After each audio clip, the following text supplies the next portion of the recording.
ជំរាបសួរបងប្អូនទាំងអស់គ្នាថ្ងៃនេះយើងជួបគ្នាសារជាថ្មីទៀតហើយថ្ងៃនេះគឺមានភេទជ្ជៈបើកម្លាំងពីរកំប៉ុងមានផ្សេងគ្នាបងប្អូនហើយមួយខាងនេះគ្រុឌហើយខាងនេះគឺគីងកុងបងប្អូនហើយមើលមកជុំទៅមើលមកជុំសិនណាបងប្អូនមើលមកជុំសិនណាហើយនេះវាខាងនេះយើងចំអញ្ចឹងហើយ set H4 របស់ហនុមាននេះលេខ15បងប្អូនខាងក្រោមលេខ15ហើយមុននឹងកោះកវលកំប៉ុងនេះដែរបងប្អូនជួយចុច like និងចុច subscribe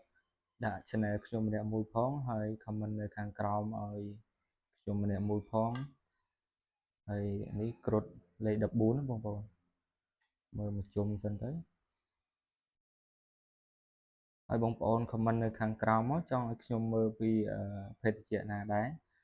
បងប្អូន comment នៅខាងក្រោមមកឲ្យខ្ញុំនឹងយកភេទជ្ជៈហ្នឹងយកមកគោះឲ្យបងប្អូនមើលហើយបើបងប្អូនយកតាមក្នុងវីដេអូនេះត្រូវរង្វាន់អីដែរបងប្អូន comment នៅខាងក្រោមឲ្យខ្ញុំដឹងម្នាក់មួយផងតោះឥឡូវយើងកុំឲ្យខាតពេលវេលាយូរយើង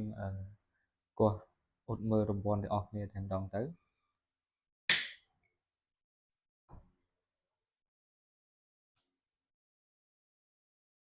មួយកំប៉ុងបងប្អូនគ្រុឌត្រូវមួយកំប៉ុង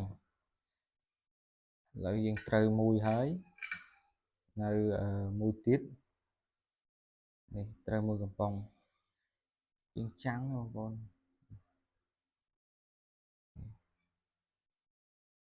គ្រុឌត្រូវមួយកំប៉ុងហើយឥឡូវយើងមើលភេទជ្ជៈគីងកុងទាំងអស់គ្នាបងប្អូន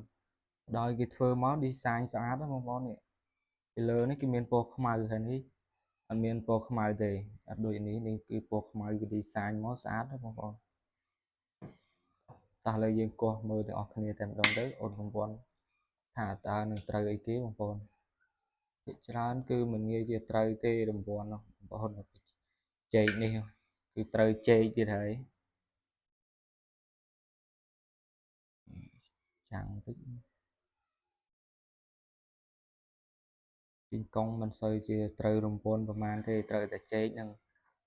ហើយបងប្អូនទាំងអស់គ្នាខ្ញុំមានតែប៉ុណ្្នឹងទេហើយជួបគ្នានៅវីដេអូក្រោយៗទៀតហើយបងប្អូន comment មកឲ្យខ្ញុំចង់ឲ្យមើលពីភេទជ្ជៈអីដែរបងប្អូន comment នៅខាងក្រោមណាសូមជម្រាបលាជួបគ្នានៅវីដេអូក្រោយទៀតបាយបាយបងប្អូនទាំងអស់គ្នា